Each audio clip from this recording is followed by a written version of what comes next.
Hello, and welcome back to Piano Lessons Boulder. I know it's been a long time, but unfortunately, real life intervened with all its quotidian problems.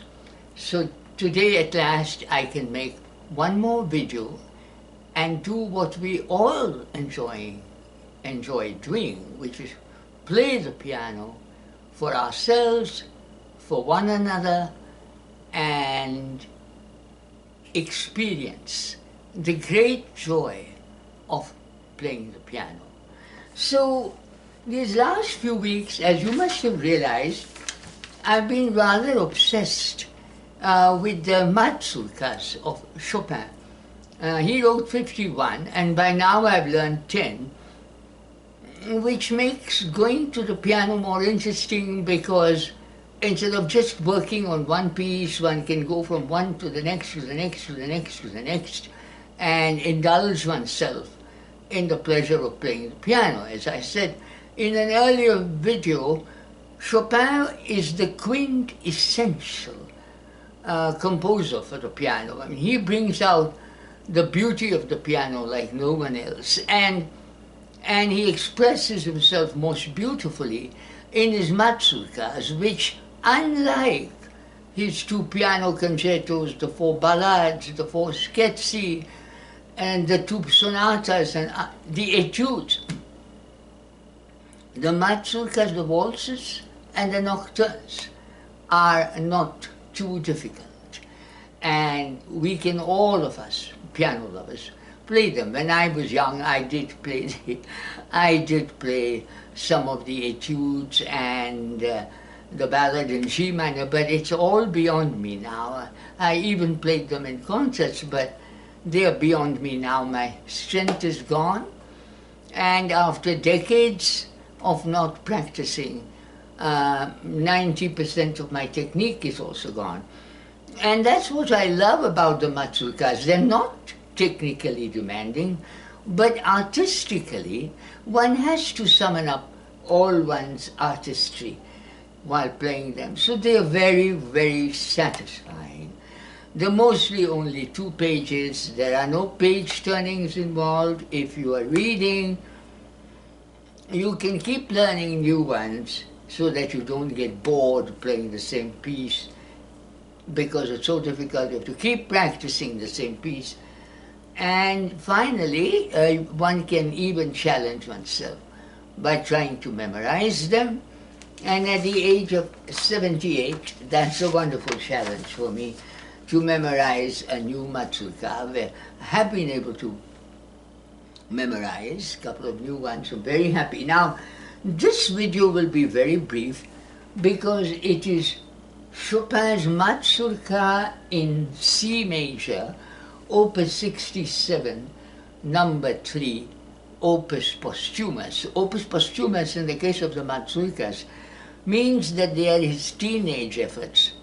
He didn't publish them in his lifetime because he was still trying out his wings and not quite ready to publish them. Thank God they were published after his death, because they're utterly beautiful. And you can hear his unique voice, the uniqueness of his voice, even in his teenage years. Now, because this is in C major, it's a key that Chopin rarely writes in, or almost never. And this doesn't have the usual wound, the pain, that one, the arrow in the heart that one loves so much in Chopin. This is very, very light-hearted and happy and carefree and relaxed and quite enchanting.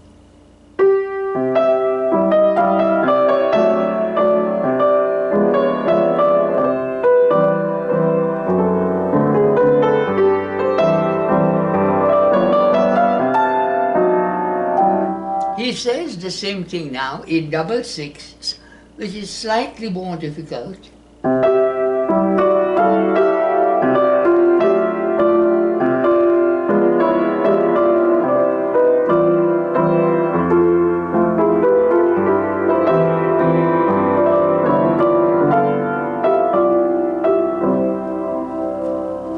Now, as we have seen in my last few videos, every mazurka is in ternary form, so there is a middle section which is not quite as beautiful as the opening and melodies, and it is mostly rhythmic in nature. In this, in this middle section, I clearly hear a clock striking 4. And in Chopin's music, one often hears the clock, especially in his lighter works, like, for example, in his Farewell Waltz in A-flat major, you hear 2 different clocks. You hear a mantelpiece clock, and then later on the next page you hear a deeper, larger clock striking the hour. So here's the clock middle section.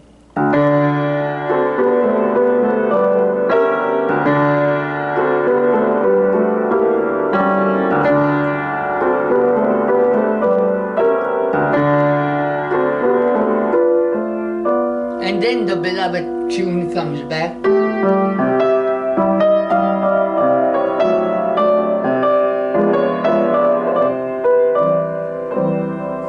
So without further ado, I would love to play this mazurka for you. Fingers crossed, let's hope it goes well.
Isn't this an exquisite little piece?